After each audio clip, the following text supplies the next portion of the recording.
Pau Navajas, uno de los dueños de establecimiento Las Marías, tiene marcas como Tarahui, Mañanita, La Merced. Mi abuelo, él empezó con la marca Las Marías, pero después tuvo que cambiarla por Tarahui. La yerba se resiste a crecer donde no es su provincia botánica. Es un monopolio natural de la Argentina, Brasil y Paraguay. El consumo del mate sufrió un deterioro en su imagen violento a partir del higienismo. Las clases acomodadas abandonan la costumbre, adoptan el té. Ese consumo seguía en caída hasta Alfonsín. Antes la bandera era medio de los milicos, no sentíamos tanto orgullo como se siente ahora. Esta cosa que los argentinos resulta que somos racistas. La Argentina nunca fue racista. La panza del argentino se llena con 30% agua de la canilla, un tercio yerba mate y el otro tercio todas las demás bebidas. La madre que puede darle leche con chocolate a la mañana a los chicos se la da, pero y si no puede, y bueno, hace un mate cocido dulce y sale adelante con eso. ¿Por qué en Siria se toma mate? ¿Cómo llegó esa costumbre ahí? ¿Cuál fue la situación más difícil que atravesaron como familia y siguieron adelante igual? ¿Cuánta gente labura en Las Marías hoy? Empleados directos, 1.500. Suponete que vendemos Las Marías y cada uno de nosotros recibe una millonada. Ninguno se compró la Ferrari, somos gente de trabajo, ninguno se convirtió en un cheto. No somos así. Hay una expresión en correntino que es me hallo. Cuando uno se siente bien y cómodo en un lugar, yo cuando estoy allá me hallo. Soy yo allá. Siempre en Las Marías hay una especie de optimismo que no puede salir mal. Si haces las cosas bien, si trabajás y le metés, y eso que en la Argentina no es fácil, ¿eh? Es realmente un molino de esperanza. La Fábrica Podcast. Creando valor.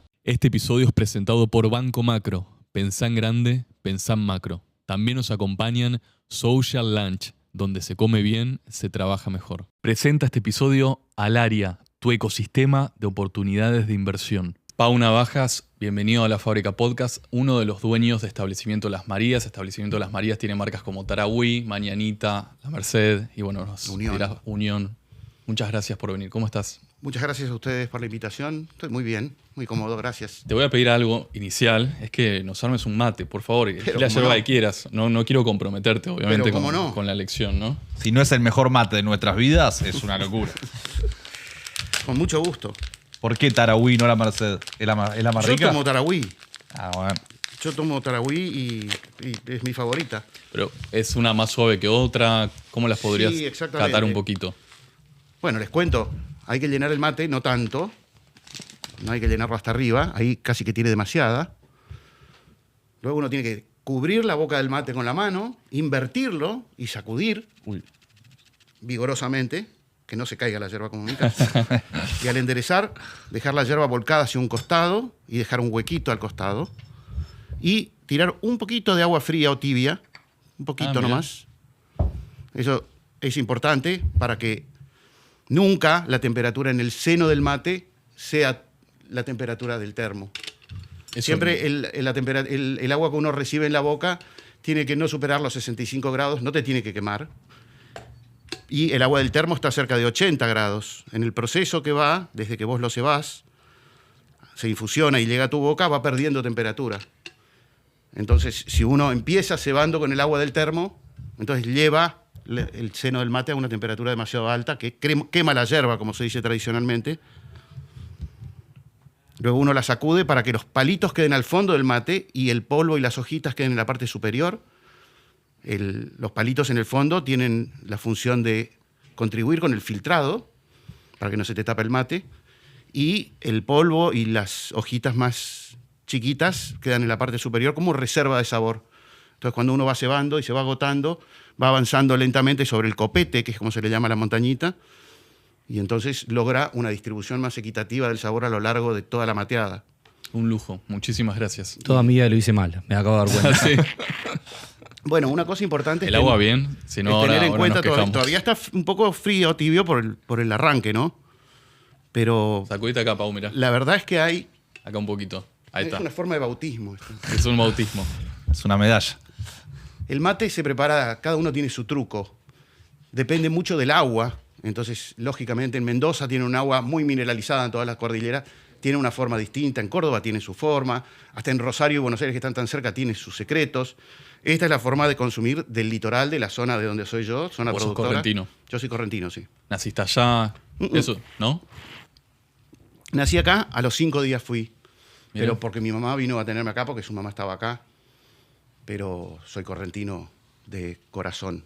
Tu abuelo, fundador de Establecimientos Las Marías. Mi abuelo, Víctor Navajas, fundador de Establecimiento Las Marías. a quien no conocí porque murió cuando yo tenía solo 1 año, así que nunca lo traté. Pero ¿Con qué marca empezó? en realidad él empezó con la marca Las Marías, pero después recibió una objeción de la Oficina de Patentes y Marcas porque había presentado una oposición el dueño de la marca María, y entonces tuvo que cambiarla y ahí la cambió por Tarahui, que Tarahui es una palabra guaraní, fue la primera yerba que tuvo una denominación en guaraní, y es el nombre que los guaraníes le dieron a la ciudad de Corrientes.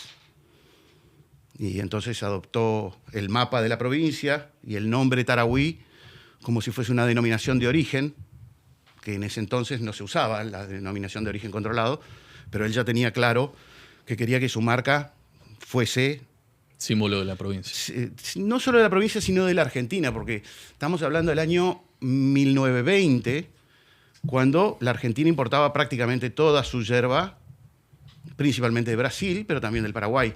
Yerba mate argentina había muy, muy poca. Eso no lo sabías. Y la primera yerba que salió al mercado, siendo 100% argentina, fue Tarahui.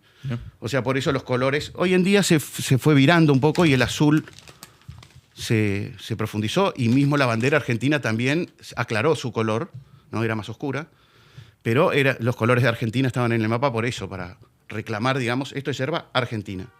Que en ese entonces hacía mucha diferencia, porque la yerba era un producto extractivo, era un producto que se... Perdón, El micrófono, acerca un poquito. Yo preparo, pero se va vos. Dale, obvio que sí.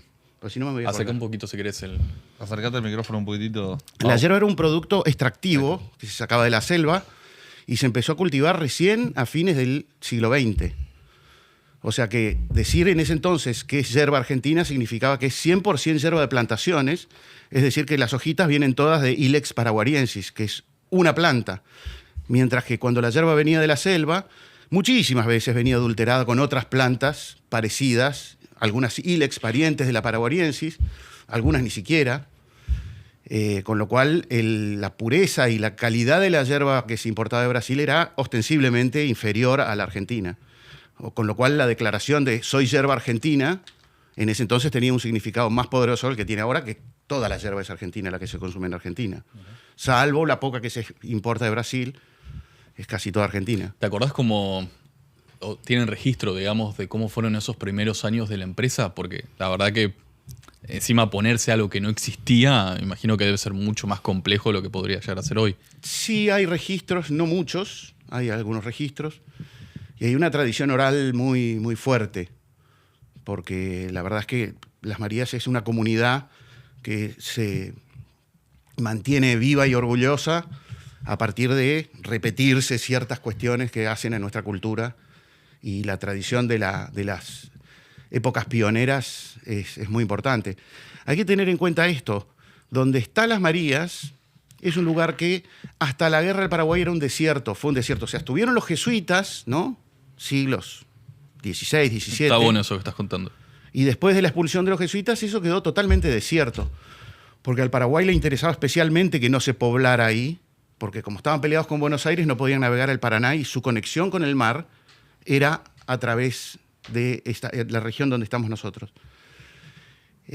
Con lo cual se ocupó Paraguay de que eso no se pueble. Mucho directamente desde el 25 de mayo de la Revolución, Paraguay se aísla y directamente hay hostilidad. Entonces, recién después de la guerra del Paraguay, eso se pobló. Hasta entonces era el lejano oeste. Mira. O sea, bandoleros, literal, era un peligro. Y recién después de la guerra de Paraguay apareció una estabilidad política suficiente como para poder empezar a poblar esa región. Y nada mejor que para poblar una región, darle trabajo a la gente.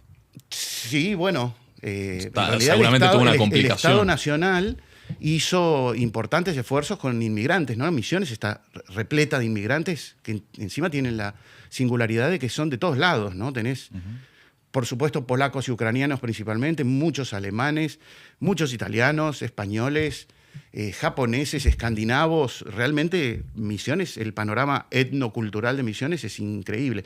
Nosotros somos correntinos, pero somos de esta parte de Corrientes, que está cerca de Misiones, que está muy integrada con Misiones porque la geografía es la misma, o sea, tierra colorada, la producción, yerba y té es muy similar, O sea, culturalmente tenemos lazos muy cercanos con Misiones, por más que estamos en Corrientes. Pau, Sí, señor. cuando tu viejo agarra la empresa, ¿cuántos hermanos eran y qué era la empresa en ese momento? ¿Y en qué año fue más o menos? Mi abuelo empezó... En realidad, Las Marías no se hizo... La mayoría de las empresas familiares devienen en familiares cuando el fundador deja a sus hijos y se tienen que empezar a arreglar entre la familia para manejar la empresa. Mi abuelo hizo su primera plantación de yerba en lo que era la estancia familiar, asociado con su hermano, con lo cual nació familiar Las Marías, ya fue familiar de entrada. Claro. Nosotros contamos el nacimiento de Las Marías, que lo festejamos en el 24, 100 años, a partir del momento en que mi abuelo plantó el primer yerbal, pero Las Marías era una estancia anterior que ya existía. Lo hacemos así porque realmente la yerba implicó un cambio muy grande. No solamente porque pasamos de la ganadería a la agricultura, que ya es un cambio, sino porque mi abuelo era un tipo muy genial. No está bien que uno hable también de su abuelo. ¿Por qué? Porque era un visionario, era un tipo de una inteligencia poco común y un coraje poco común. Tenía mucha fe en su capacidad y realmente lo que montó en el medio de la nada. En el medio de la nada.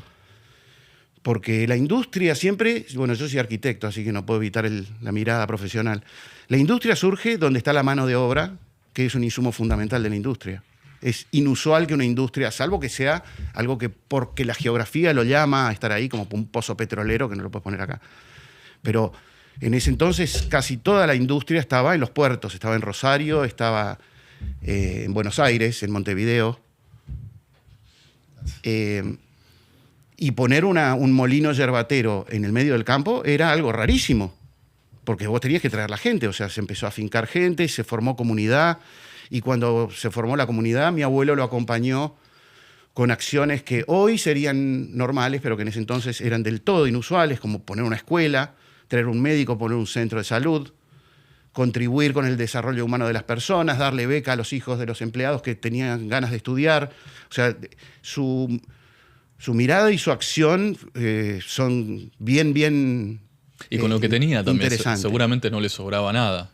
Más en esa Exacto. altura, o sea. Sí, su primer molino de yerba fue su auto, se compró un auto y le sacaba la rueda y le ponía una polea e impulsaba su molino con su Forte. Ahí, para entender un poquito más, ¿nos podrías contar un poco cómo era el proceso productivo de aquel entonces? ¿Cómo se conseguía la yerba? Sí. Y después te voy a preguntar cómo soy, ¿no? La industria de la yerba tiene, digamos, dos grandes etapas separadas por una instancia de estacionamiento, como el vino, como el whisky, como ciertos productos que requieren añejamiento. La primera etapa, bueno, excluyendo la parte agrícola de la plantación, ¿no? ¿Pero cuántos años son? De la plantación a la cosecha. Un plantín lleva 1 año y medio a 2 años, cuando está suficientemente fuerte, en vivero para llevar a campo. Ah, mira, en vivero. Y después en campo tenés la primera cosecha, que no es una cosecha, sino que es una poda de formación, que le dicen, pero igual la yerba sirve, o sea, se elabora, pero poquitita, a los 3 años. A los 4 o 5 años ya está en un nivel de producción de rinde, digamos, estándar, y mantiene esa productividad creciendo levemente hasta los 30 años, y ahí se ameseta y empieza a decaer en relación con el suelo. O sea, como la primera cosecha es a los 5 años. La primera cosecha entera, ¿no? Entera. La primera propiamente a los 3 años. Ahora, la yerba se elabora a partir de las hojas y los gajos y las ramas chicas de una planta que es nativa de la selva paranaense, es súper abundante. Bueno, ahora no, porque la deforestación y todo, pero era súper abundante, que tiene la particularidad de que no crece en ningún otro lado del mundo. O sea, no es que no crece en África o la India o otros lugares en donde podría crecer, como el té, ¿no? Que era de China, de un lugar, y los ingleses la llevaron a la India, a la África, vino acá, o el caucho, ¿no? Que de Manaos pasó a Indonesia. Y, bueno, la yerba la han intentado cultivar en otros lados y se resiste a crecer donde no es su provincia botánica, digamos. Qué suerte, en algún punto. En un punto, claro, es un monopolio natural de la Argentina, Brasil y Paraguay. ¿A qué se debe eso? ¿Hay una explicación? Yo creo que no se pusieron las pilas lo suficiente. Claro. Hay registros en Estados Unidos, en Japón, en Nueva Zelanda, Por supuesto, en Argentina, en Chaco, en Formosa, en Entre Ríos, ningún éxito. En Brasil hacia el norte tampoco. O sea, Pero desde que vos, es una entonces, planta caprichosa. Desde que vos plantás, recién a los 3 años empieza el ciclo de la A los planta. 3 años empezás a cosecharla, exacto. Y de ahí durante, qué sé yo, el yerbal que plantó mi abuelo lo seguimos cosechando. Mirá. No es usual, digamos, no tiene la misma vida útil que tiene un viñedo o un olivar, que pueden vivir cientos o miles de años. La yerba tiene en su estado natural, la planta vive más o menos 100 años, un poco más, no mucho más, no es muy longeva. Generalmente bajo cultivo dura mucho menos porque se agota el suelo. O sea, el manejo del suelo, como en todo el agro, ¿no? Es fundamental. Sobre todo en Misiones, que tiene una geografía muy quebrada, entonces tienen escorrentías violentas y mucha erosión, ¿no? Vos habías contado que él, con su primer auto, creó su primer molino, digamos. Sí, señor. ¿Qué más implicaba eso? ¿Qué más le seguía Bueno, al proceso productivo? Las hojas de la yerba tienen que ser procesadas apenas son cosechadas. O sea, no puedes tardar mucho porque se degrada. El proceso de elaboración de yerba consiste justamente en tratar de fijar las propiedades que tiene la hoja en su estado natural, que si vos la cosechás y no le haces nada, se pierden. ¿Para eso primero hay que romperlas? ¿Por eso el molino? No, se seca. eso es lo último. Ah, mira. Es lo último. No, primero se expone la hoja a la llama directa del fuego en un proceso que se llama sapecado, que no debe quemar la hoja. Es una exposición a 600, 800 grados de temperatura, pero por un instante, lo cual hace estallar las células de la hoja y interrumpe 2 procesos. Un proceso que es la oxidación y otro que es el pardeamiento enzimático, que es una degradación molecular de las moléculas que son buenas para la alimentación. Eso saca parte del agua de las hojas, pero no toda, con lo cual hay que seguir con una siguiente etapa que es el secado, el secadero, que dura 3-4 horas en un proceso sumamente lento que no se tiene que apurar, no se puede apurar, ni se puede retardar, es muy exacto. Todo el proceso de elaboración de la yerba es de una exactitud y una delicadeza muy desconocida. Generalmente vos te imaginás a alguien haciendo champán y te imaginás todo un tipo, y el que está haciendo yerba te imaginás como un cavernícola. Y no es así, o sea, la cantidad de etapas y la delicadeza de cada una de esas etapas para hacer una buena yerba vale la pena prestarle atención. Después de esa secanza, se hace una molienda gruesa que se llama canchado, que también tiene que hacerse su punto justo porque es lo que determina la cantidad de oxígeno que va a circular entre las partes para lograr el estacionamiento, que es una oxidación lenta, controlada, donde se controla la temperatura, la humedad y el tiempo, y se la va probando y cambia de ser un producto verde fosforescente al verde oliva, que tiene una yerba bien elaborada. Vos hablaste de que arrancaron en 1920, si no me equivoco, la 1924, la primera 1924. plantación, sí. ¿Cuándo es el momento, el punto de inflexión donde cambia el consumo en Argentina? Que empieza un mayor consumo. ¿Fue repentino? ¿Fue progresivo? Muy curioso eso y muy interesante. El consumo del mate sufrió un deterioro en su imagen violento a partir del higienismo, Sarmiento, la fiebre amarilla, que aparece como una especie de prueba científica de que tomar mate era algo bárbaro, no propio de una sociedad civilizada. Porque viene de los indios, o sea, tenía todo el desprecio, empieza a tener todo el desprecio, y sobre todo las clases acomodadas abandonan la costumbre, adoptan el té, que era más de salón, era más presentable, Inglés. Digamos, exacto. Y el mate empieza a sufrir una decadencia en su consumo lento, muy lento, casi imperceptible. Lo empezaron a percibir recién a mediados del siglo XX, en la década del 40, 50, y ese consumo seguía en caída hasta Alfonsín. O sea, yo no sé, ustedes son muy jóvenes, pero yo me acuerdo con Menem me habían Alfonsín. dicho a mí que lo había puesto. No, bueno, Menem es una figura graciosa, pero no es que Alfonsín haya hecho nada, ¿eh? ¿Qué pasó con Alfonsín? Hubo un quiebre en la mentalidad del argentino. O sea, la caída de la dictadura. Yo no sé, ustedes no se acuerdan porque no habían nacido, pero la alegría y el orgullo de ser argentino que apareció ahí no existía antes. Antes, yo les cuento a mis hijos que una vez Charlie subió con la bandera argentina y llamó la atención a todo el mundo. No existía este fervor patriótico y de identificarte. La bandera era medio de los milicos, ¿viste? Era como no gustaba mucho.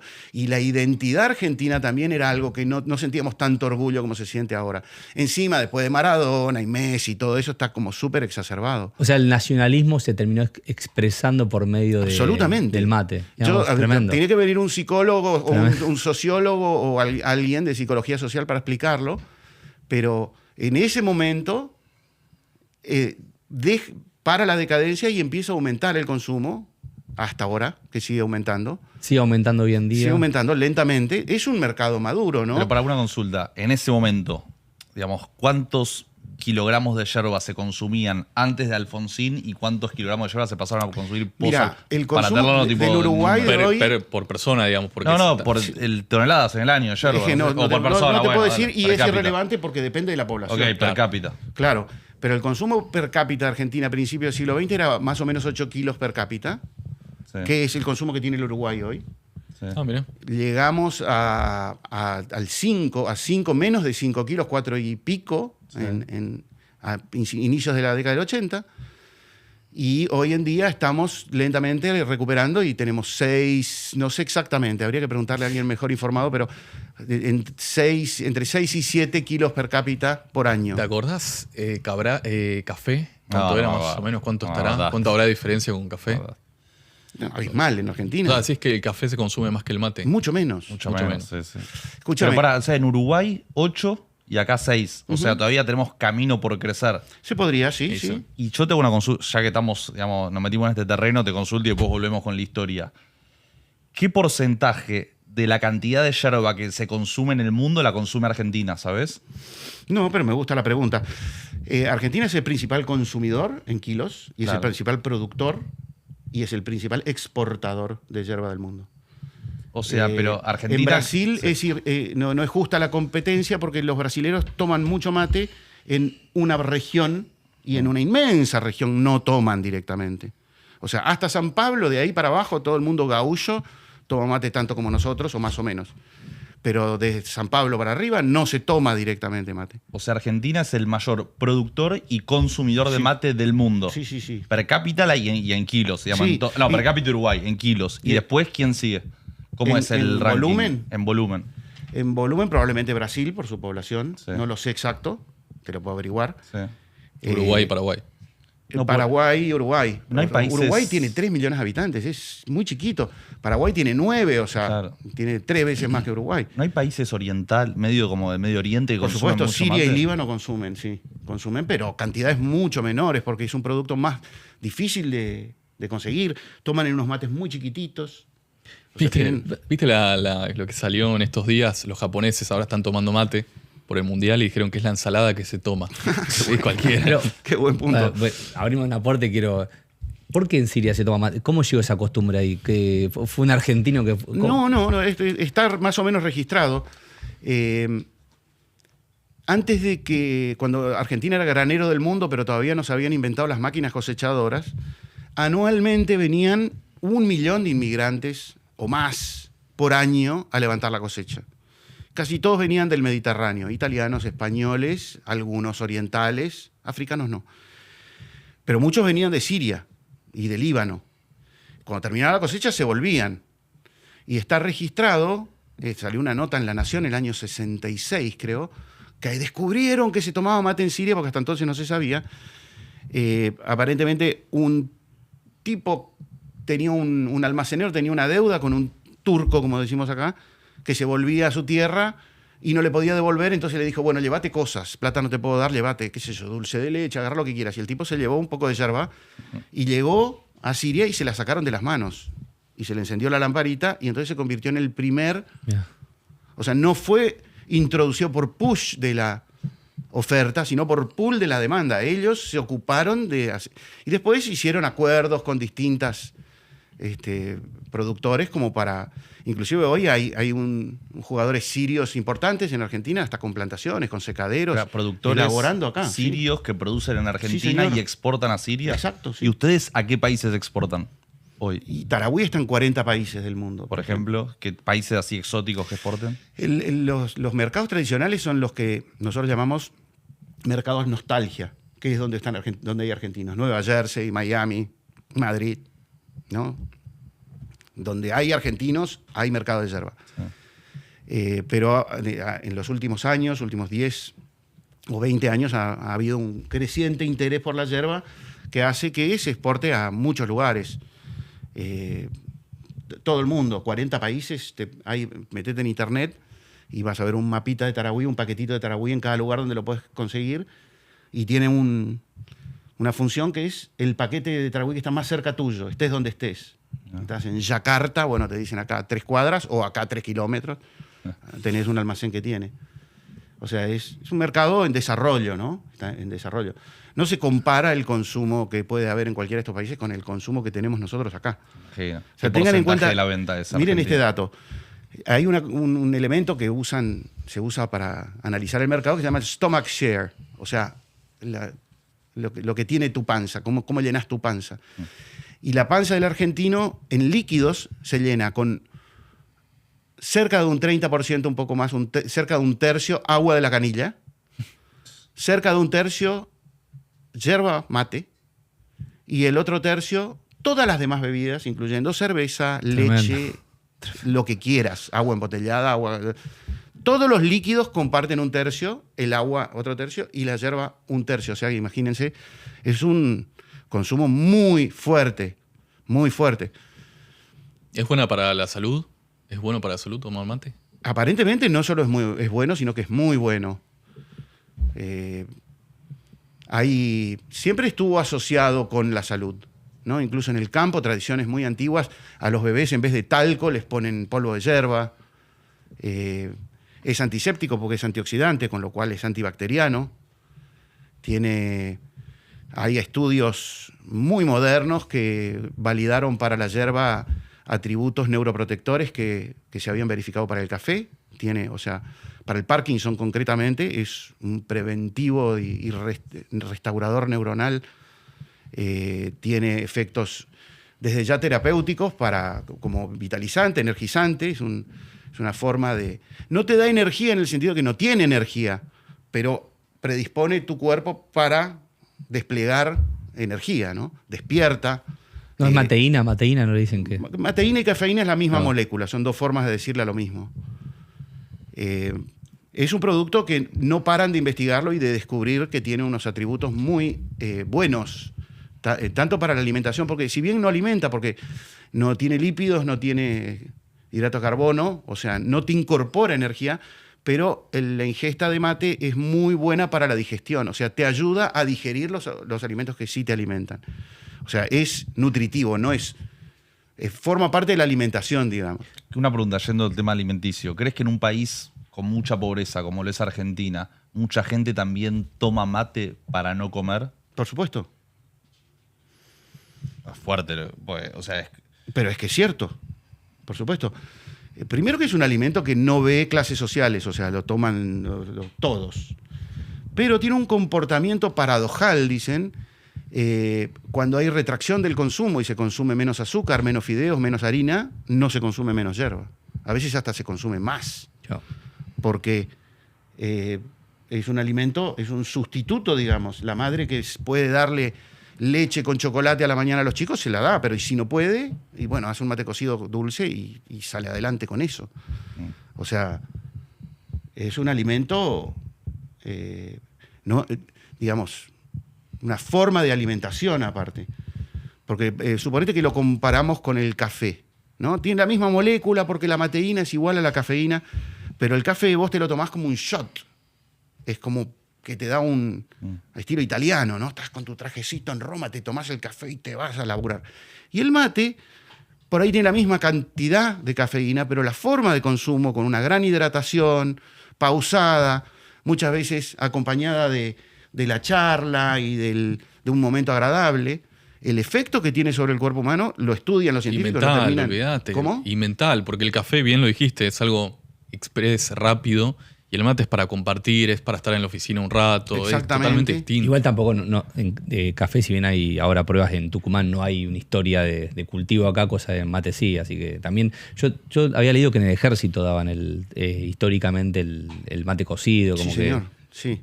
Eso fue en parte para justamente apoyar la industria nacional en un momento la década del 30 más o menos, el Estado puso el mate cocido como desayuno obligatorio en las escuelas públicas y en el servicio militar, para apoyar a la industria nacional y al consumo de un producto nacional. Y desde entonces el mate cocido está asociado directamente con la colimba. Ahora no existe más la colimba, pero a los que hicieron la colimba pregúntenle con 3 palabras y una va a ser mate cocido, porque era parte de la institución de la colimba, era tomar mate cocido de desayuno, ¿no? Pau, vuelvo un segundito a la historia. Sí, por favor. ¿Tu papá llegó a trabajar con tu abuelo? Sí, mi papá es el menor de los 4 hermanos. Y trabajó relativamente poco tiempo, pero los hermanos mayores de mi padre trabajaron con su padre de entrada. ¿Cómo era la empresa en ese entonces, ya con la segunda generación, digamos? La segunda generación se fue incorporando de a poco. Siempre Las Marías tuvo puertas abiertas, no siempre, hasta cierto momento tuvo puertas abiertas para cualquiera de los familiares que quisieran ir a trabajar ahí. Solo Tarahui, en ese entonces. Sí, Okay. sí. En la década del 50 se incorporaron los 2 hijos mayores, uno de los cuales había ido a estudiar a Estados Unidos, cosa que en ese entonces era una rareza. Sí. Se le ocurrió a él, no es que mi abuelo lo mandó, sino que él dijo, yo quiero ir a estudiar a Estados Unidos, y se tomó un avión, otro, porque en esa época tenías que ir y estuvo estudiando en Estados Unidos 4 años y regresó con la cabeza llena de ideas a trabajar. Y ellos 2 fueron los que dieron la vuelta de rosca para incorporar el té a la producción, que es una producción perfectamente complementaria con la yerba porque se cosecha en primavera y en verano. En cambio, la yerba se cosecha en invierno. ¿Era una empresa muy grande en ese entonces, 1950? ¿Cuántas personas estamos hablando? No. 1000 personas, sí, era una... Enorme. Después creció más. De todas maneras, la cantidad de empleados es una cosa y la cantidad de personas que integran la comunidad de Las Marías es otra cosa. Porque en aquel Contanos entonces, de eso. o sea, cuando empezó a venir gente a Las Marías, mi abuelo les hizo casas. Se armó como un pueblo alrededor de Las Marías, un pueblito. Después la ciudad de Virasoro, que en ese entonces era insignificante, fue creciendo y en la actualidad viven en Las Marías pocas personas en proporción. La mayoría vive en Virasoro, con quien Las Marías tiene una relación muy simbiótica. Hoy Virasoro es... Conozco mucho, por la madera. Claro, Virasoro se convirtió en una especie de potencia industrial por la industria forestal, sobre todo. Su tradición ganadera también es importante. Se produce energía eléctrica a partir de combustión de biomasa. Ahora hay mucho valor agregado en la madera con elaboración. Hay un aserradero gigantesco. O sea, Virasoro hoy es una potencia, digamos, pero todo el siglo pasado fue una sola cosa con Las Marías, ¿no? Pero bueno, en el 1950 estamos hablando de una empresa de 1000 personas con los hermanos de tu padre. Ojo, no toques el micrófono. Sí, perdón. Claro, los hermanos de tu padre que se sumaban a la empresa. Uno de ellos se va a estudiar a Estados Unidos. Sí. Mi padre es el menor, estudió administración de empresas y entró a trabajar en Las Marías en el año 63 recién. Mi abuelo murió en el año 67, o sea que no trabajaron mucho tiempo juntos. Mi papá incorporó otra perspectiva de la parte comercial, o sea, hasta entonces Las Marías era solamente agroindustrial, terminaba su producto y se lo daba a los comerciantes. Y mi papá desarrolló toda la parte comercial. La marca. Abrió oficinas en Buenos Aires y se ocupó, digamos, de lo que va desde terminar el paquetito lo más cercano al consumidor posible. Y se percató de que había una parte del mercado que prefería hierbas suaves. Y en las encuestas Los salía porteños. que querían hierba suave. Y entonces inventó Unión, que es el miembro de la familia, que no sé por qué fue. ¿Tenemos excluido, unión ahí, pobrecito. chicos, por ahí? Si hay alguna la traemos así después la ven. La verdad es que el mercado de hierba no es homogéneo. O sea, hay gente que le gusta más fuerte, hay gente que le gusta más suave, hay gente que le gusta hierba más así, más así. Por eso Las Marías tiene 4 marcas para el mercado argentino y una marca para el mercado uruguayo, que la fabricamos en Brasil, que es lo que quieren los uruguayos, Mirá. y la exportamos de Brasil al Uruguay. Se llama Mansa, que estamos probablemente lanzándola en Argentina ¿Cuál fue el análisis que habrán hecho, o sea, ustedes? ¿Por qué no pusieron Tarahui fuerte, Tarahui media? ¿Por qué marcas? Esa polémica yo me la acuerdo porque yo tendría 10, 12 años y mi viejo decía, no, Tarahui no puede ser light. Tarahui no puede ser light. Tiene que ser otra marca.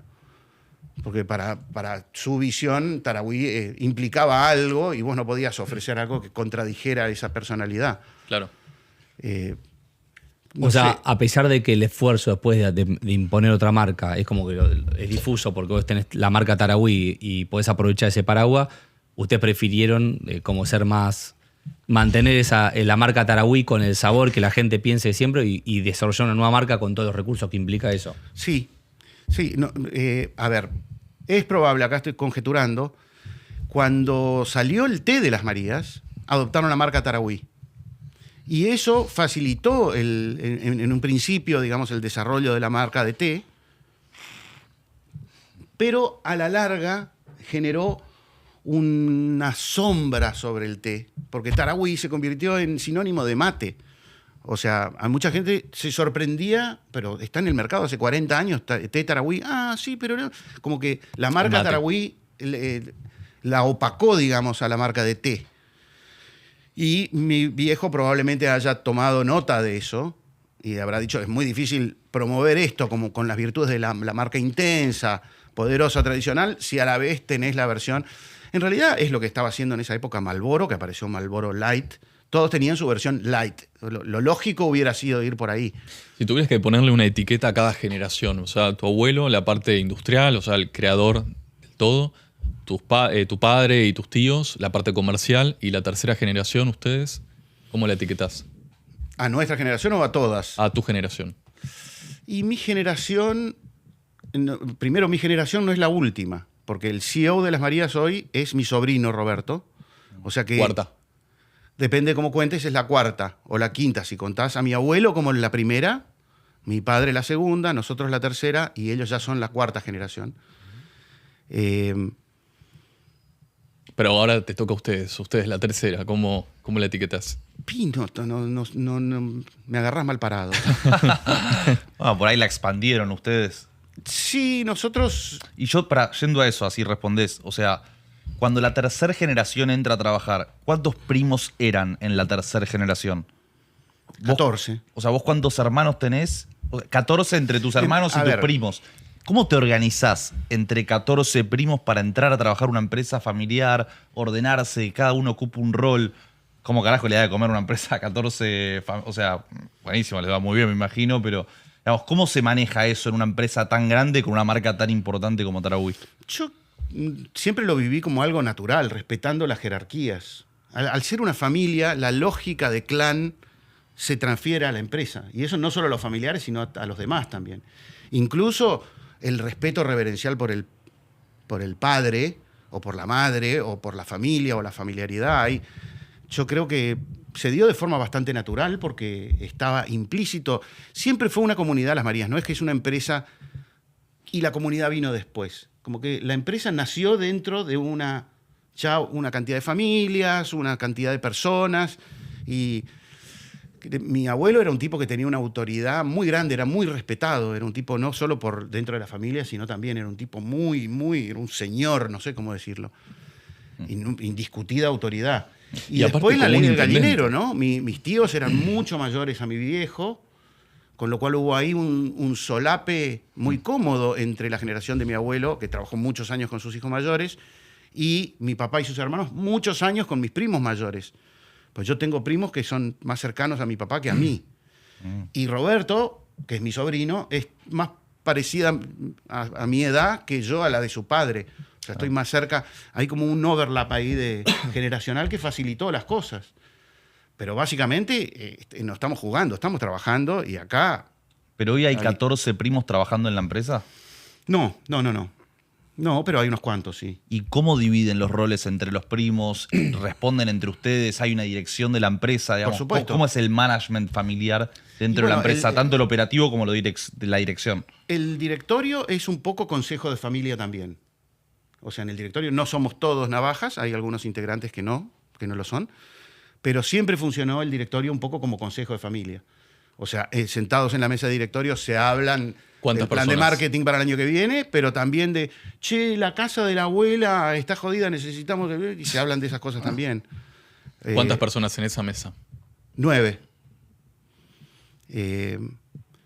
Nosotros Linda reunión, ¿eh? ya pertenecimos a una generación muy disciplinada por la institución. Claro. ¿No? O sea, ya el orden de cosas estaba dado. Por eso yo empecé diciendo que mi abuelo era un tipo fenomenal, porque tenía, básicamente, es la persona que a mí me hizo ver con más claridad lo que significa, es un visionario.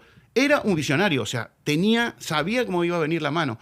Por ejemplo, agarrás libros de empresa de familia, que en ese entonces ni existían, y ves qué es lo que tiene que hacer el fundador para la transición generacional, y lo que él hizo es perfecto, es exactamente lo que aconsejan. Vas a una empresa de auditoría de negocios y ves qué es lo que tiene que contratar el auditor, mi abuelo lo que estaba controlando era exactamente lo que dicen. Por ejemplo, hoy en día hablar de responsabilidad social empresaria, del compromiso con el medio ambiente, son cosas que ninguna empresa puede no tener porque el consumidor casi que lo exige. Pues mi abuelo lo hizo de entrada.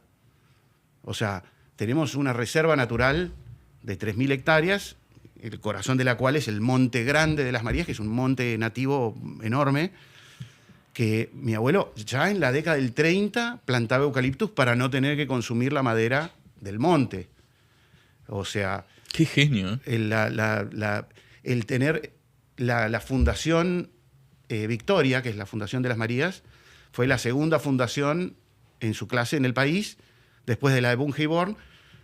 Al día siguiente que se inscribió la de Bungeborn, se inscribió la de las Marías, y no lo hizo antes porque no había, pero mi abuelo ya tenía en mente que la empresa tenía que tener una institución volcada a la educación, que tiene más de 60 años hoy, y tiene una escuela primaria, a la que fui yo.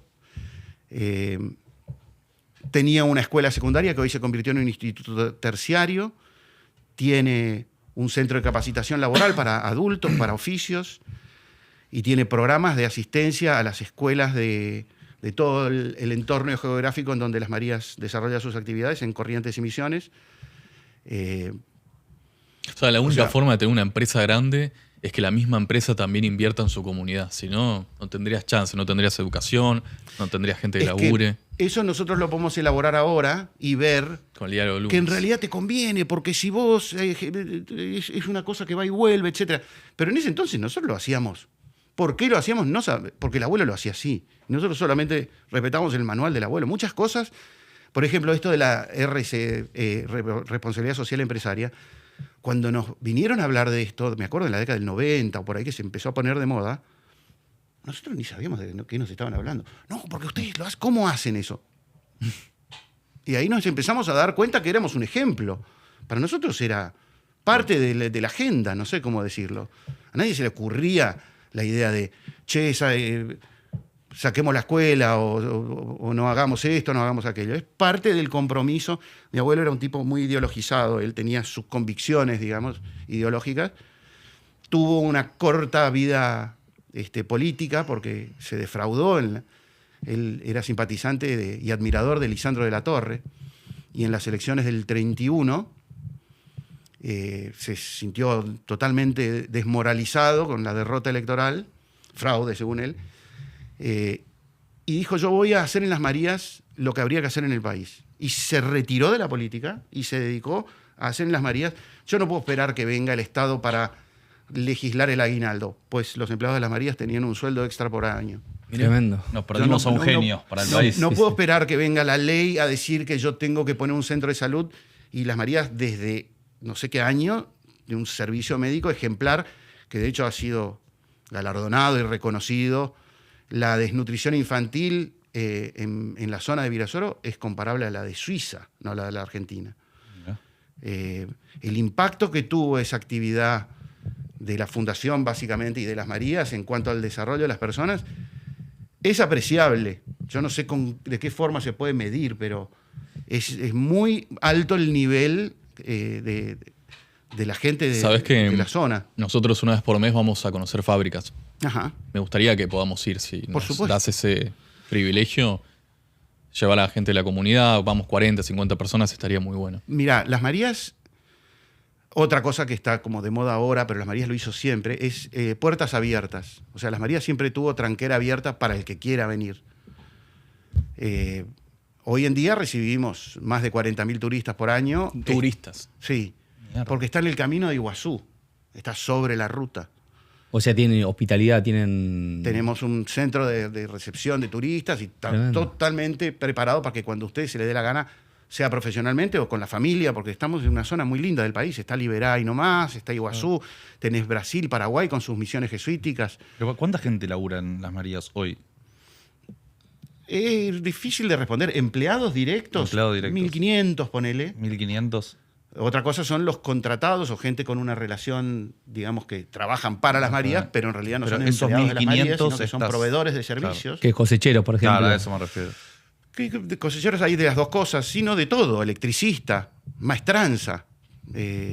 Muchas cosas que antes nosotros teníamos. Cuando yo era chico, en Las Marías había tornos para tornear piezas metálicas. Carpintería, fábrica de ladrillos. Lo que vos quisieras, había un almacén, había una ferretería, había todo. Con el tiempo eso es antieconómico. Más vale que un ferretero de Virasoro sea el que tiene las cosas y vos ir a comprar ahí, por decir. Entonces hay muchas actividades relacionadas, directa o indirectamente, con las actividades de Las Marías que Le da no son servicio. empleados de Las Marías. Pero le da servicio.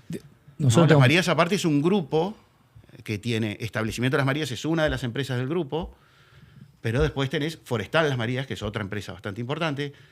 Tenés Yerbatera del Nordeste, que es la operación en Misiones de Las Marías, opera bajo esa empresa. Tenés la Fundación, tenés la Posta, que es servicio de logístico y estación de servicio. O sea, hay varias empresas. Entonces, una cosa es el Establecimiento de Las Marías, que claramente es la empresa más grande del grupo, y otra cosa es el grupo ¿Y en en su todo el conjunto. grupo cuánta gente trabaja? Y Más ponele, cerca del micrófono. no te quiero decir porque no sé exactamente, Está bien, muchísimo. pero mucha gente sí. Sobre todo si vos, una cifra que escuché es gente que está relacionada directa o indirectamente con Las Marías. O sea, no solo el empleado, sino su mujer, su familia. 26.000 personas ahí en Virasoro, Tremendo. ¿no? Porque, qué sé yo, el que alquilaba videocassettes, me acuerdo, es un ex empleado de Las Marías, pero que el tipo a los que le alquilaba los videocassettes a los empleados de Las Marías que claro. cobraban su sueldo el fin de semana. Entonces está indirectamente relacionado con la escala de la, Pero de la para, economía uno de la se empresa. imagina al dueño de una empresa que le da de comer a 25.000 personas o 26.000 personas, un magnate que está... Y la verdad que se te ve una persona No, lamentablemente tan no es humilde, nuestro tan- caso. o sea, que todos así son como vos, todos los primos, digamos, son gente tan, digamos, sencilla. O sea, vos siempre No, fuiste de la familia. Yo soy el más sofisticado de todos. No es un chiste. No, sí, somos gente de trabajo, no... la mayoría, yo vivo en Buenos Aires, pero bueno, yo me hice arquitecto y, digamos, agarré por otro lado. Siempre estuve relacionado con Las Marías, viajo, si no es todos los meses, cada 2 meses como máximo. Pero mi hermano, mis primos viven todos allá, viven ahí y son correntinos de ahí. Ninguno se convirtió en un cheto, Avenida Alvear y esas cosas. No somos así. No sé cómo decirte. No encontraron la felicidad en una Ferrari por Libertador, digamos. Absolutamente. Es más, yo siempre digo, suponete que viene la circunstancia y vendemos Las Marías. Sí. Y cada uno de nosotros recibe una millonada. Venís a los 3 años y este puso una caldera para hacer... Este plantó no sé qué cosa. Ninguno se compró la Ferrari, ni el yacht, ni el departamento en Quinta Avenida. Yo quiero ir en esa línea. Ustedes es una empresa de más de 4 generaciones, ¿no? 4 generaciones hablaste. Sí. Para aquel emprendedor, para aquel empresario que recién arranca, ¿qué factor común hay en las 4 generaciones? Y el amor por la tierra. Parece una respuesta de compromiso, pero no es así. Hay una expresión en correntino que es me hallo.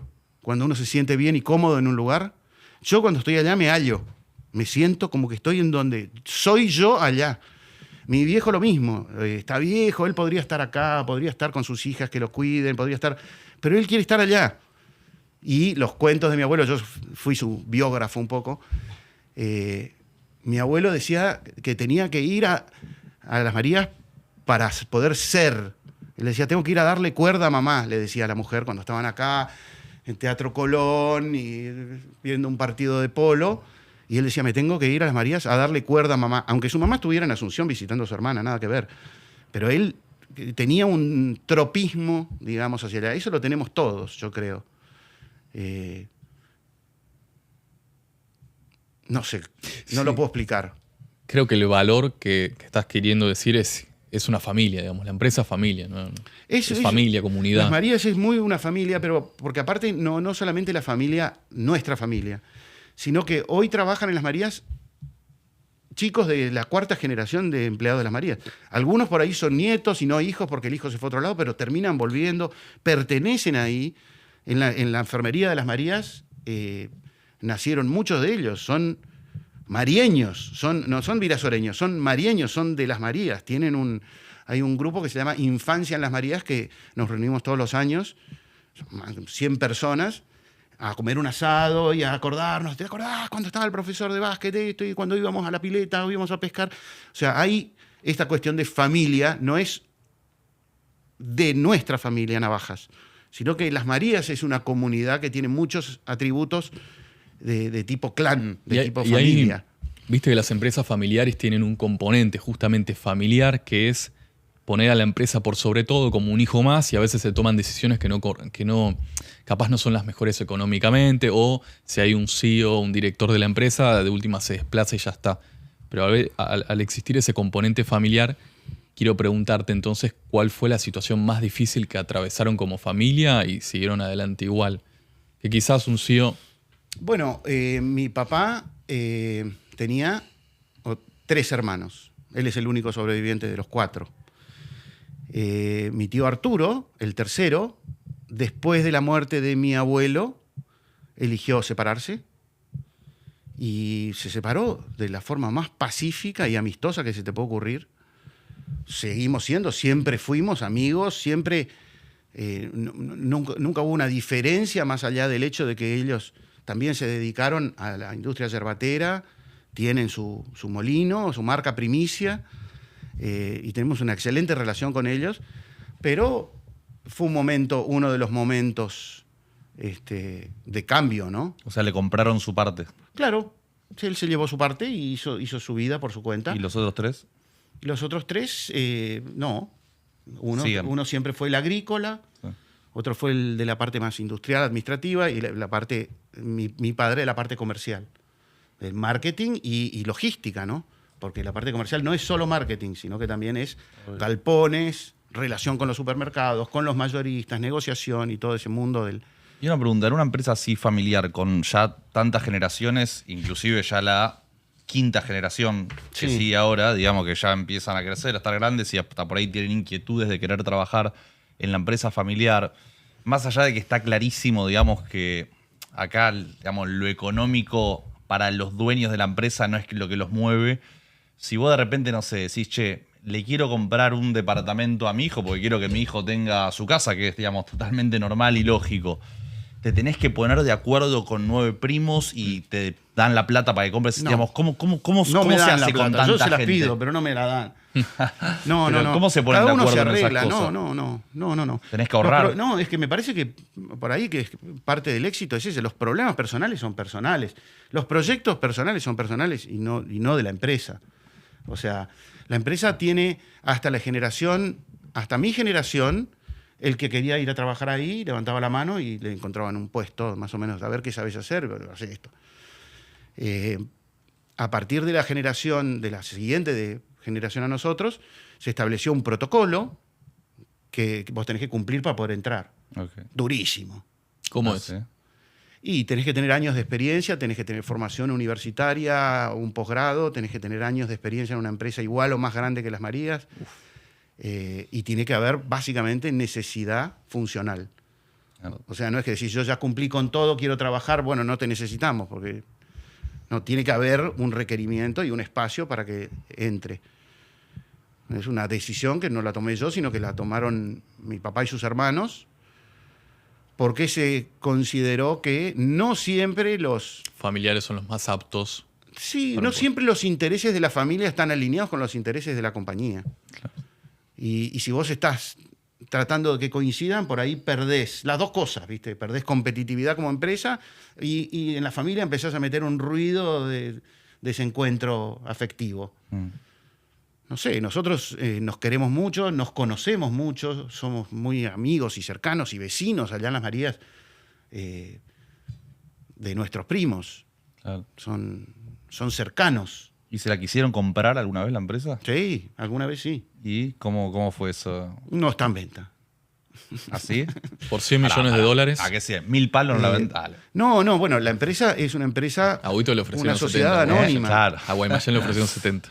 A Hugo Basilota vino acá de Guaymallén, le ofrecieron 70 y el suegro de él, ¿es el suegro? Dijo que no la vendió. ¿A ustedes cuánto le ofrecí? ¿Cuánto rechazaron por Las Marías? No lo sé y si lo supiera creo que no te lo diría. Está bien. Pero ¿por qué no sé está en que venta? Sé que hubieron interesados en más de un momento, pero tiene un carácter un poco sagrado. O sea, Las Marías podría ser una empresa muchísimo más rentable y muchísimo más grosa si no fuera lo que es. Para ser lo que es tiene que relegar competitividad. Porque ¿a quién se le ocurre estar manteniendo una fundación con una escuela de 600 chicos, más esto, Claro. más lo otro, más paquete de Tarahui? Nunca vas a encontrar un paquete de Tarahui que tenga menos de lo que dice que tiene. Porque hasta vas a encontrar que tiene un poco más. ¿Por qué? Y bueno, pero no te conviene, boludo, porque no me importa. Mucho más grave para nosotros es que Guarda los 1000 palos.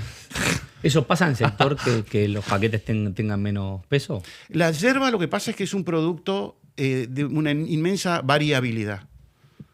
Como todo producto de origen agrícola, digamos, es variable. Pero aparte es granulométricamente variable. Toma mucha humedad, con lo cual sube el peso, baja el peso. Es una verdadera complicación. Claro. Que las envasadoras te tiren no te estén regalando mucha yerba ni estén poniendo de menos. Pero ahora hay balanzas muy exactas y realmente es muy, muy raro que no tenga lo que dice que tiene. Pero yo me acuerdo de antes, cuando yo era chico, mi viejo muchas veces discutía con alguno de sus personales o de sus asesores que le decían: ¿pero quién va a medir, boludo? Ahora puede poner menos. No se pone menos. En todo caso, pone un poco más porque como la yerba varía, de repente que no vaya a ser cosa. No sé, hay muchas cosas que tienen que ver con la calidad per se. La calidad como fin en sí mismo, no como medio. O sea, ¿por qué se hacen las cosas así? Si el consumidor no lo percibe, porque así se hacen las cosas, es así. Viene un yanqui, un japonés productivista y dice: no hagas más esto, no hagas más esto, no hagas más esto, vamos a poner papel más finito, vamos a lo que sea. Y en Las Marías muchas cosas se hacen dogmáticamente por tradición, por cultura de la empresa, por respetarnos a nosotros mismos, que nosotros también somos así, qué sé yo. Pau, bueno, la pregunta de mis amigos del Banco Macro Sí. refiere a en qué momento la empresa tuvo una situación en donde alguien no daba ni 2 mangos por un producto nuevo que querían sacar o por una situación particular y ustedes fueron para adelante y salió bien. Qué buena pregunta del macro. Y Le bueno, es mandamos que saludos. el éxito generalmente está precedido de muchos fracasos. O sea, Las Marías ha lanzado un montón de productos que ya no funcionan. El mate cocido soluble, por ejemplo, lo largó mi abuelo. O sea, imagínate, en la década del 60, creo que mate cocido soluble. Hoy no lo tenemos más. Pero ustedes se innovaron con el mate listo también. Sí, el mate listo sí. El mate listo sí tiene su vida propia y una gran vida. No entendí bien la pregunta. ¿Qué momentos difíciles, decís vos? Sí. Complicados. Sí, que no daban 2 mangos por un producto, por algo de la empresa puntual y aún así salió bien. No te miento, pero no me acuerdo. No me acuerdo. Siempre en Las Marías hay una especie de optimismo. Vamos para adelante. No puede salir mal, vamos para adelante. Si haces las cosas bien, si trabajás y le metés. Y eso que en la Argentina no es fácil, ¿eh? Porque es realmente un molino de esperanzas este país muchas veces. ¿Nunca tuviste un momento puntual laboralmente que realmente fue para vos un gran desafío en términos de mercado, en términos de consumo, en términos de, no sé, de cualquier tipo de variable que Argentina en ese sentido es muy, muy común?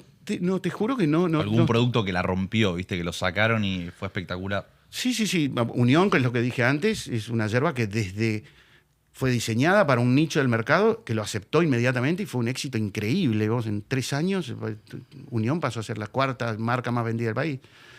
La Mercedes es un trabajo muy lento de encontrar su lugar, son distintas calidades.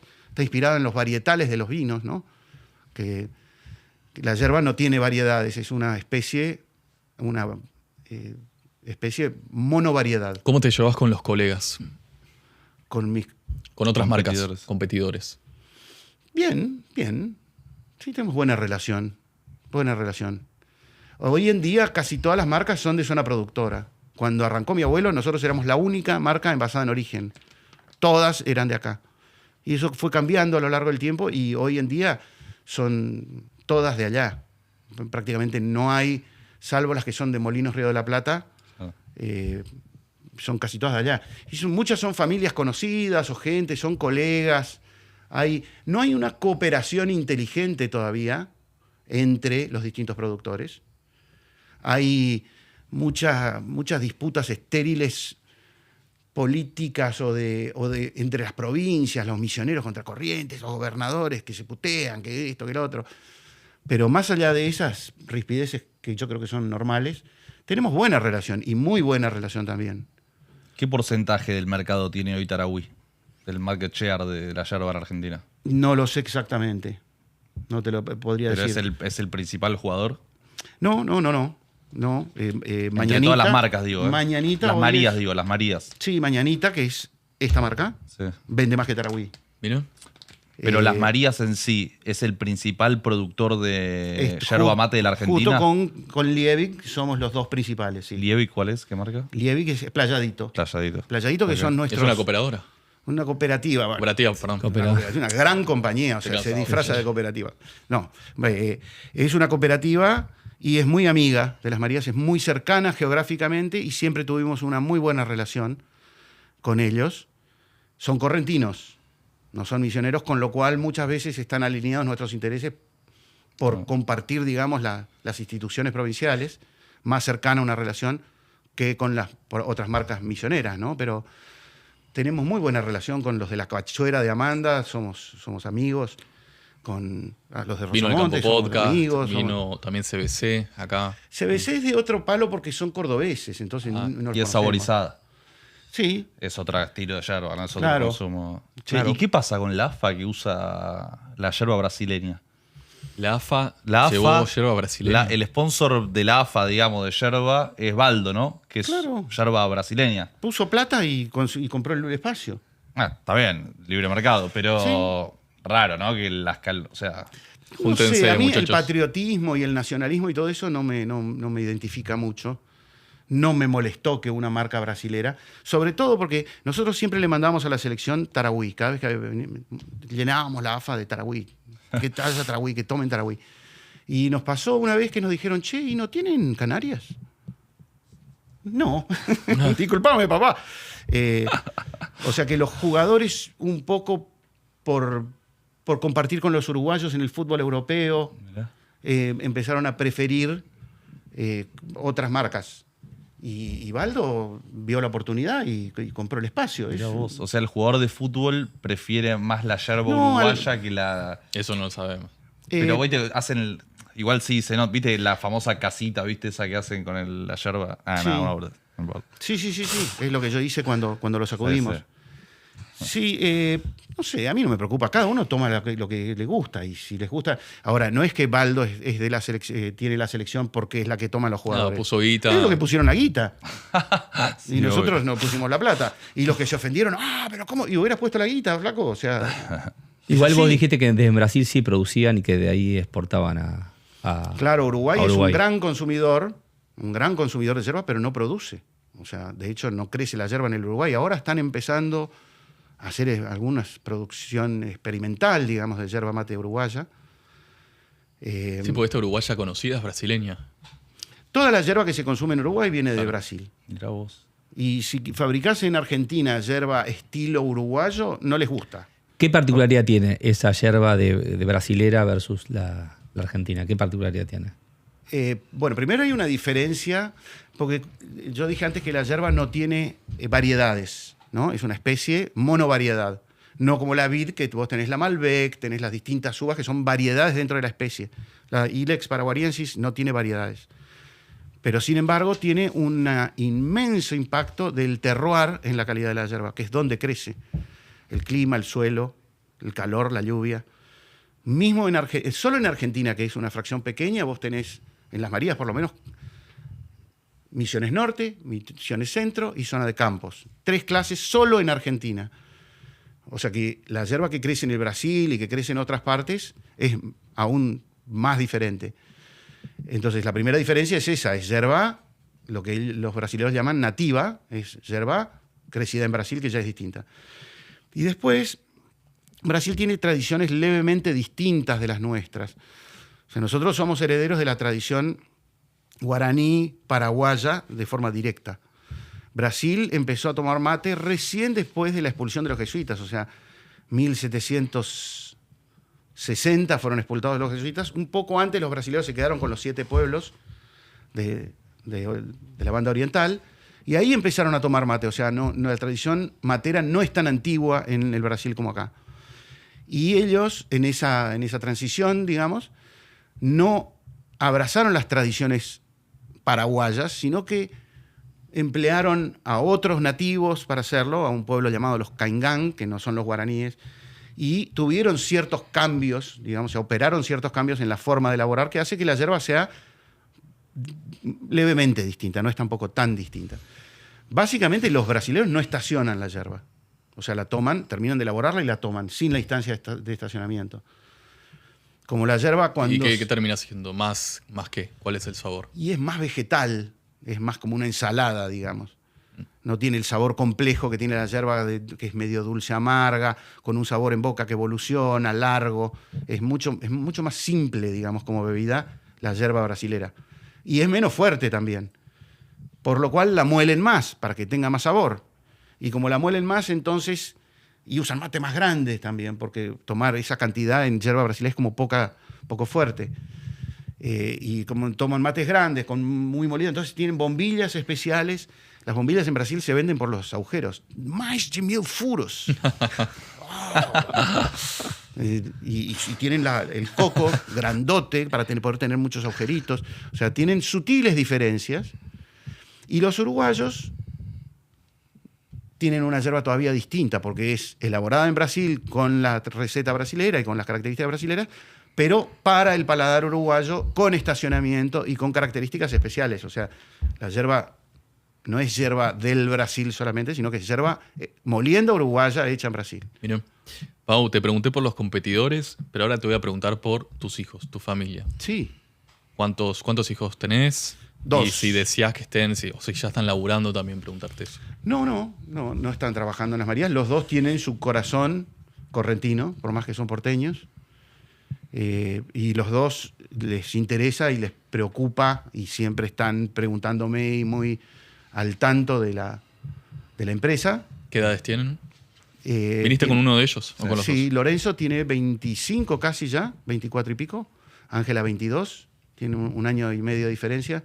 Los 2 ya terminaron de estudiar y están haciendo su vida profesional. Imagino yo que teniendo en mente, digamos, terminar de formarse para poder ir a Las Marías. Para cumplir el protocolo. Más que a pedir, a ofrecer. Apa. ¿No? ¿Cuál es tu preferido de tus hijos? No, mentira. Che, te hago una cosa. Che, Pau. Tengo un varón y una mujer. Perfecto. Así que La parejita. los 2 son mis favoritos. Acá en el programa estuvieron 2 personas que son amigos de la casa, se llaman Sam y Hernán. Uh-huh. La pareja, ¿viste? ¿Los ubicás? Los dueños de Yerba Cósmico. Ah, Que hace poco fueron padres, le mandamos un saludo. Pero bueno, la verdad es que fue todo un boom la salida de ellos al mercado con una marca nueva, más desde el lado del marketing, ¿viste? Y muchos criticaron un poco a ellos porque, ¿viste? Viene a Estados Unidos y quiere una marca de yerba, no sé. ¿Qué opinás del tema, digamos? ¿Tenés alguna opinión personal vos como mirá, tradicionalista, digamos, familia histórica? ningún problema. la Si yerba? de onda, ningún problema. Lo que sé es que la industria de la yerba ha sufrido a lo largo, desde que se empezó a cultivar, ha sufrido ciclos de sobreoferta y de suboferta muy marcados por la insensata intervención del Estado que empezó con la paranoia de Roca del poblamiento de Misiones, y entonces fomentó el poblamiento de Misiones, haciendo que los polacos planten yerba, y cuando plantaron y empezaron a producir, se generó una súper sobreoferta que generó un conflicto diplomático con Brasil porque le queríamos no importar y ellos nos importaban trigo. Se armó todo un quilombo, perdón. Pero como resultado de eso, cada vez que hay sobreoferta, inclusive Tarahui nació así. Mi abuelo empezó vendiendo yerba canchada a los grandes molinos de los puertos. Cuando hubo una sobreoferta en la década del 30, una mega sobreoferta, no le querían pagar su yerba lo que él quería que le paguen, y entonces dijo, la voy a envasar yo, y la envasó él. Lo que pasa es que tuvo una trayectoria que lo favoreció. Pero siempre que hay ciclos de sobreoferta, aparecen marquitas. ¿No? Aparecen marquitas, fíjense, Guandanara creo que tiene una marca, o sea, hay miles de marcas, muchas marquitas, vas al mercado, no se puede creer, hay más de 100 marcas, no hay categoría que tenga tanta diversidad de marcas. Ni el arroz, ni los fideos, ni el azúcar tiene Pero tantas mejor, marcas. ¿no? O sea, la competencia también termina haciendo que Por supuesto. más gente se suma a tomar mate. Sí, lo que yo digo es el caso de estos chicos o el caso de cualquiera otra de las tantas marcas que aparecen ahora. Hay que ver si cuando... Lo mismo, aumentaron las exportaciones de yerba. Siempre que hubo sobreoferta, aumentaron las exportaciones de yerba. ¿Eso está de la mano de esta desregulación que hubo de lo que es la producción? No. ¿O eso qué impacto tuvo en la actividad? Hasta ahora, no mucho. ¿Cómo es sea, eso? ¿Qué es? O que, si lo puedes explicar qué es lo que había antes y qué es lo que hay ahora. No.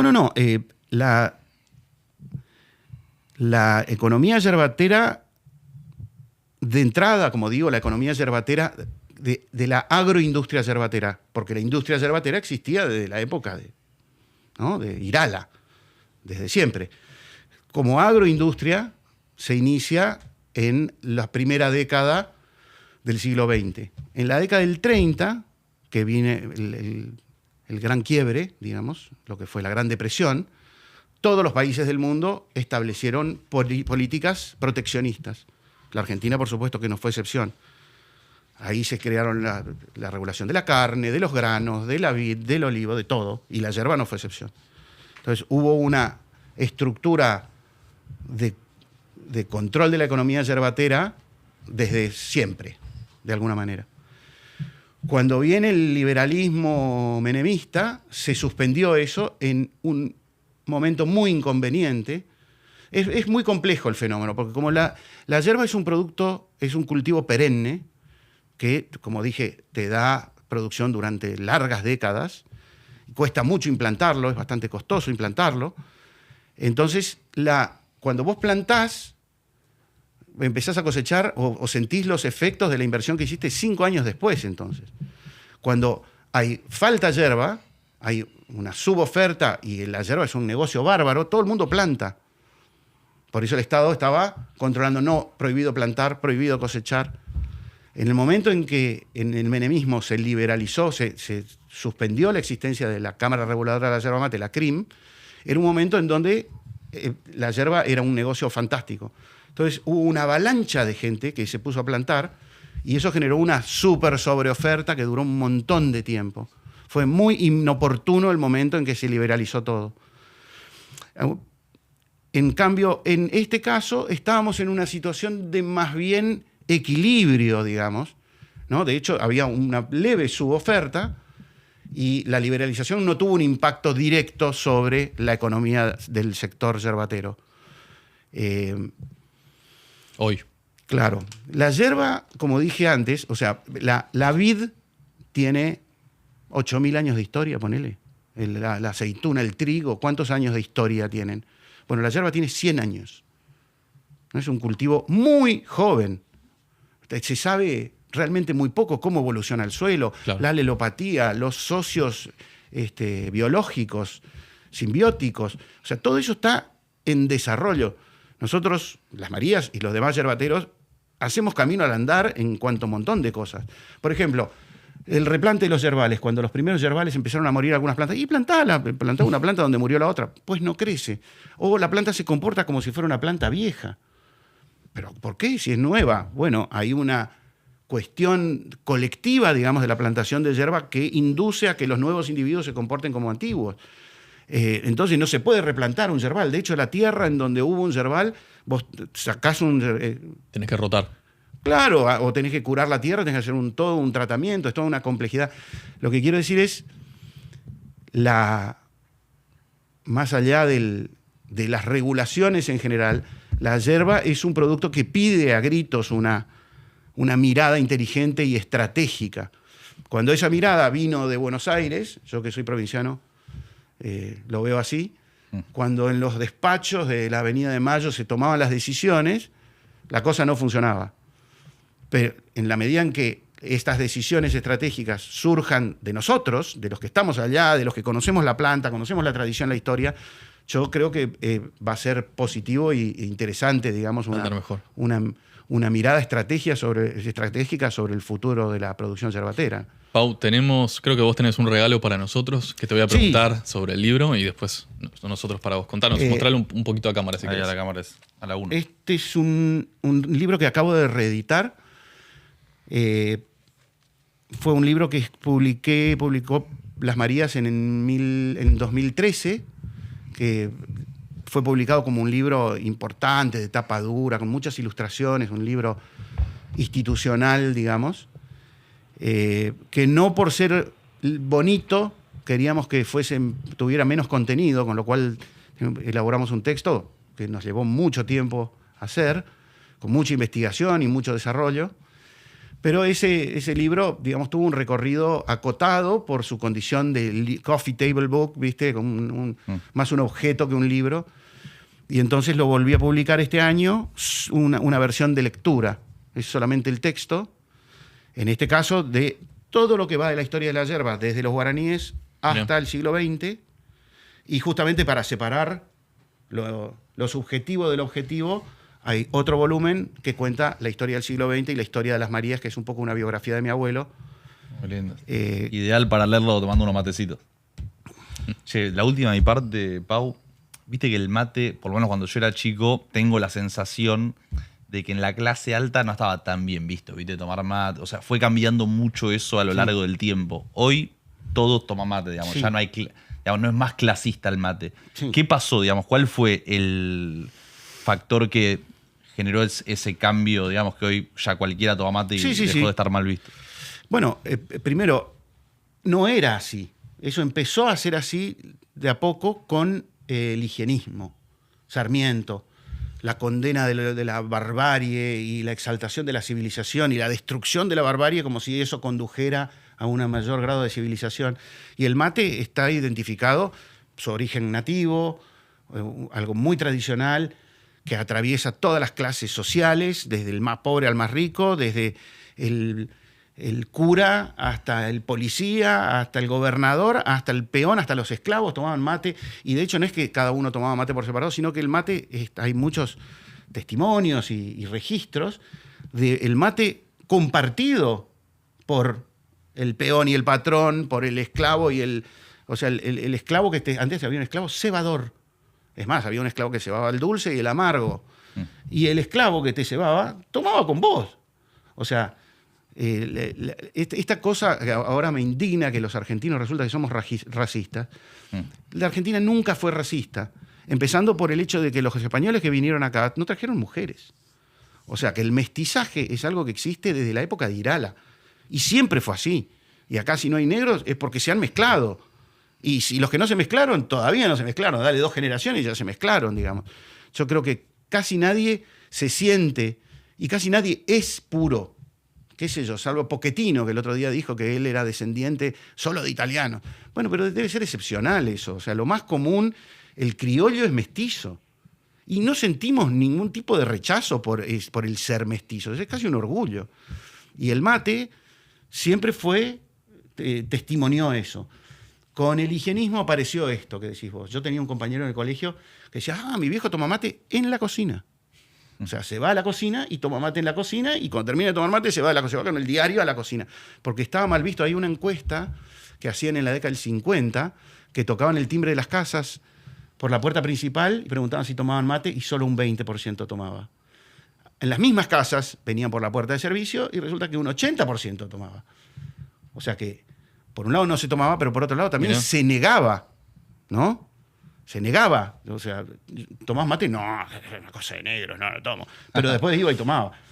O sea, creo que es una construcción que tiene que ver con esta fantasía que tenemos los argentinos de ser más europeos y más finolis y de una catadura superior. Y entonces el mate es como que nos desdibujaba eso.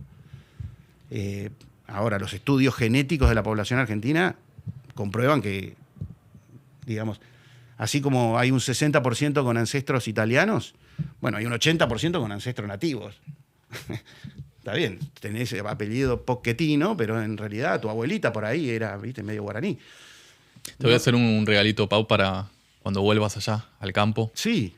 Así que disfrutalo, espero te guste de Legacy, la ropita que tenemos nosotros puesta. Muchas gracias. Marca Argentina también. Muchas gracias. Así que, ¿Te querés abrirlo? A ver qué te mandaron. ¿Cómo no? ¿Cómo no? Y gracias. Por favor, gracias a ustedes. Bueno, y vamos a ir para allá. Así que esa palabra te la tomo, Mirá, ¿sabes? repito lo que dije antes. Pueden venir con sus familias, Qué pueden grande. venir en un grupo, pueden venir a hacer solo turismo, pueden venir con la intención de, wow, buenísimo. ideal, aparte color de la Beautiful, yerba. totalmente. Sí, sí, Ideal. Yerbatero Llegamos a hacer total. un retiro en la María, Sí, sí. nuestro, de los socios. Estamos para uno ya, ¿eh? Y así como tenemos tranqueras abiertas para cualquiera, si a ustedes les interesa algo en especial, lo podemos coordinar. Tenemos visitas especiales. Que hay gente que le interesa ir a ver solo té, o solo lo forestal, o solo la yerba, o una panorámica, cualquiera. Recibimos también a instituciones, a academias, a universidades, a colegios, a escuelas, o sea, cuando quieran. Lo vamos a coordinar. Pau, muchísimas gracias. Gracias a ustedes.